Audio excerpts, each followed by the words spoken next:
My dear students, today I am going to deliver lecture on refraction. It is in Unit 3 for light chapter according to syllabus of CSVTU. Refraction through lenses. जैसा कि आप जानते हैं कि refraction जो है अपवर्तन ये आपके सिलेबस में है और मैं ये जो मेरा लेक्चर है ये हिंदी और इंग्लिश दोनों में दूंगी ताकि दोनों ही स्टूडेंट इससे फ़ायदा उठा सकें। तो आज जो हम लेक्चर स्टार्ट कर रहे हैं वो है रिफ्रैक्शन यानी अपवर्तन। आप सभी को मालूम है अपवर्तन क्या होता है। जब भी कोई प्रकाश की किरण एक माध्यम से दूसरे माध्यम में चलती है तो उस घटना को अपवर्तन कहते हैं। When light ray passes through one medium to another. And what happens when light passes through one medium to another? It will deviate from its path. If it is going like this, it deviates from its path. And we are just taking the example of the lenses. तो lenses की कुछ important परिभाषाएं हैं जो आपको पता होनी चाहिए। लेंस को जो दो भागों में बांटती है वह किरण कहलाती है प्रिंसिपल एक्सिस या मुख्य अक्ष। लेंस के लिए दो और इम्पोर्टेंट परिभाषाएं हैं, एक है फोकल पॉइंट। जो भी किरणें लेंस में पैरेलली आती है वो रिफ्रैक्शन के पश्चात एक बिंदु पर केंद्रित होती है जिसे कि हम फोकल पॉइंट कहते हैं। तो ये दो तीन चीजें आपको बहुत जरूरी पता होनी चाहिए कि लेंस के द्वारा किस तरह से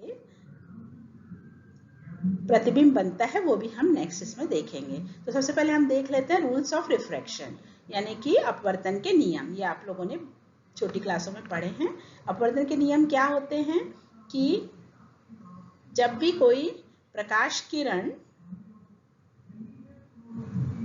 जब लेंस पर पड़ती है तो उसे क्या कहते हैं, आपतित किरण, और जब लेंस में से निकलती है तो उसे कहते हैं अपवर्तित किरण, रिफ्रैक्टेड रेज, इंसिडेंट रे। और एक होता है नॉर्मल कि where the ray do not deviate, जो कि लंबवत होता है। तो ये सभी एक ही प्लेन में होते हैं, एक ही तल में होते हैं। और दूसरा नियम क्या है कि angle of incident, angle of incident क्या होता है, नॉर्मल और इंसिडेंट किरण के बीच बनने वाला एंगल। ठीक इसी प्रकार से angle of refraction, angle of refraction क्या होता है कि नॉर्मल और रिफ्रैक्टिंग रे के बीच बनने वाला कोण। तो ये sine of angle of incident and sine of angle of refraction is constant and that is known as refractive index of medium. ये आप लोगों को सबको पता है कि आपतन कोण और अपवर्तन कोण की ज्या का अनुपात एक निश्चित होता है जिसे कि क्या कहते हैं, माध्यम का अपवर्तनांक कहते हैं। और इसका और आगे एक और फर्दर इस नियम को डेवलपमेंट जो होता है वो इस तरह से है कि जब प्रकाश किरण विरल माध्यम से सघन में जाती है तो अभिलंब की तरफ झुकती है और जब विरल से सघन से विरल में जाती है तो अभिलंब से दूर हटती है। तो इस तरह से ये अपवर्तन के नियम हैं जो कि आप सबको पता है। अब हम देखेंगे किस तरह से लेंस में इमेज फॉर्म होती है। इसके लिए जो लेंस में इमेज फॉर्म होती है इसके लिए दो जो नियम है वो लेंस के ऊपर पड़ने वाली किरणें पालन करती है कि when light ray travel parallel to the principal axis, जब भी कोई प्रकाश की किरण इस तरह से पैरेलल चलती है तो वो रिफ्रैक्शन के पश्चात फोकल बिंदु से होकर निकलती है और जो किरण लेंस के सेंटर यानी प्रकाश केंद्र से होकर निकलती है वो बिना डेविएशन के आगे बढ़ती है। तो इस तरह से ये दोनों रे जहां पर मिलती है वहां पर इमेज फॉर्म होती है या हमको प्रतिबिंब मिलता है। यही एक सबसे सिंपल रूल जो है वो लेंस के लिए किरणें फॉलो करती है। अब हम देखेंगे कि अलग अलग कॉम्बिनेशन के लिए लेंस के सम्मुख अगर वस्तु रखी जाए तो किस तरह की इमेज फॉर्म होती है, किस तरह का प्रतिबिंब बनता है। अगर लेंस के सामने कहीं अनंत पर वस्तु रखी हुई है तो वो पैरेलल, पूरी किरणें पैरेलल आएगी और वो अपवर्तन के पश्चात एक बिंदु पे फोकस होगी। After refraction it focus on one point that is known as focal point and the image is point like, real image होगी और पॉइंट पर होगी। यदि हम वस्तु को बियॉन्ड 2f रखते हैं, मतलब कि 2f को हम वक्रता केंद्र भी बोलते हैं, इसलिए इसको c से भी दर्शाते हैं। ये वक्रता केंद्र जो है फोकल बिंदु की जो फोकल दूरी होती है फोकल लेंथ से जस्ट डबल होता है। तो बियॉन्ड यानी वक्रता केंद्र से दूर पे अगर हम वस्तु रखते हैं तो यहाँ पर फिर वही नियम फॉलो होगा। एक मुख्य अक्ष के पैरेलल एक रे चलेगी जो अपवर्तन के पश्चात फोकस बिंदु से जाएगी, और एक प्रकाश केंद्र लेंस के केंद्र से होकर जाएगी, अपवर्तन के पश्चात यहाँ पर मिलेगी। तो ये f और 2f के बीच आपको जो है कैसा प्रतिबिंब मिलेगा, उल्टा और वास्तविक प्रतिबिंब मिलेगा, रियल एंड इन्वर्टेड आपको, और वस्तु से छोटा मिलेगा। इसके बाद हम देखते हैं यदि वस्तु C पे रखी हो, when object is placed on the radius of curvature, उस पर अगर रखी हो तो ये देखिए यहाँ पर कि ये जिस तरह से ये मिलेगी, ये C पर ही हमको इमेज मिलेगी और वस्तु के बराबर ही प्रतिबिंब मिलेगा, और इन्वर्टेड उल्टा और वस्तु के बराबर। फिर आपका नेक्स्ट आएगा यदि वस्तु F मतलब C और F फोकल पॉइंट और वक्रता केंद्र के बीच रखी हो, तो इसका आप देखिए ये जो वस्तु से बड़ा प्रतिबिंब बनेगा इन्वर्टेड बनेगा, और ये बियॉन्ड 2f मतलब C से परे बनेगा, दूर बनेगा। इसके बाद अगर वस्तु F पे रखी गई हो तो इसका जो प्रतिबिंब है वो यहाँ पर कहीं पर भी किरणें हमको मिलती हुई नहीं दिखेगी, मतलब इसका प्रतिबिंब अनंत पर कहीं जाकर बनेगा। और ये वाला जब है कि जब लेंस में प्रकाश केंद्र, लेंस के केंद्र और F के बीच में वस्तु बनी हो, तो ये बड़ा इंपॉर्टेंट फिगर है। ये इसमें क्या होता है कि आप इसको एक प्रकाश केंद्र के यहाँ से ले जाएंगे और एक जो है पैरेलल जो जाएगी वो फोकल पॉइंट से होके जाएगी।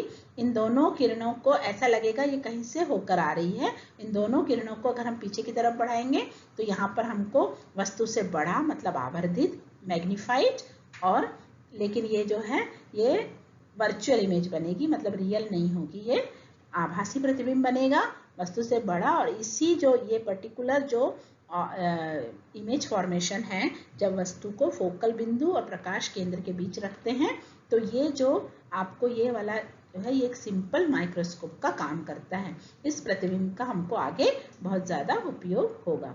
तो इस तरह से ये 6 तरह के ऑब्जेक्ट को अलग अलग पोजीशन पे रखने से हमको अलग अलग जगह पर इमेज मिलती है।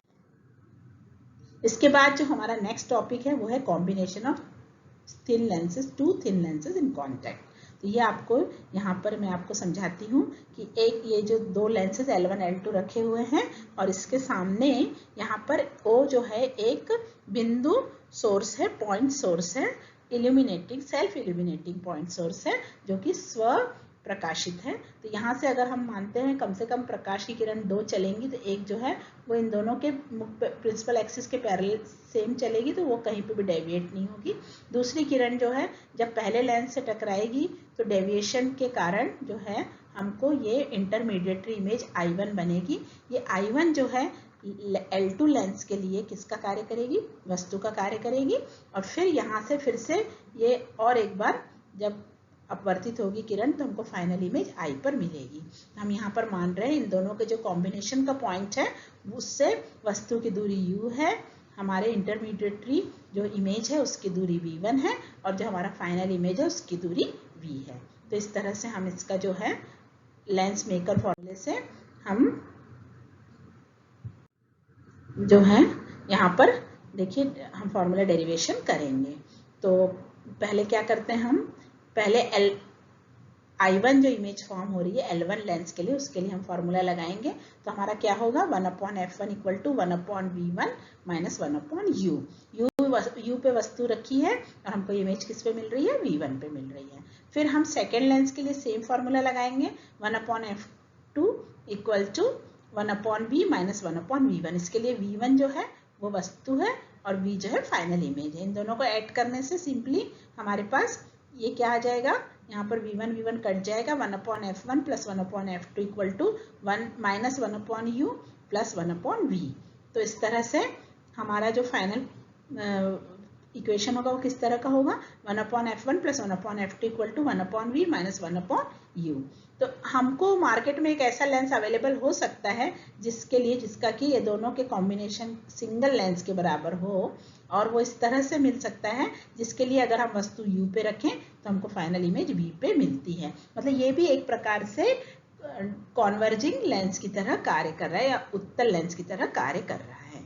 और इस तरह से हमारे जो है ये कॉम्बिनेशन अगर हम 1/f के बराबर मानते हैं तो 1/f जो है 1/v minus 1/u equal to 1/f, इन दोनों को हम कंपेयर कर लेंगे तो हमारा क्या हो जाएगा, 1/f equal to 1/f1 plus 1/f2। या कॉम्बिनेशन लेंस के लिए f जो है वो किस तरह से दिया जाता है, f1 f2 upon f1 plus f2। This is the focal length of combined system. तो इस तरह से आपका जो है ये पूरा लेंस का फॉर्मूला ड्राइव हो गया। ये सब आप लोग अच्छे से पढ़ लेंगे। Thank you.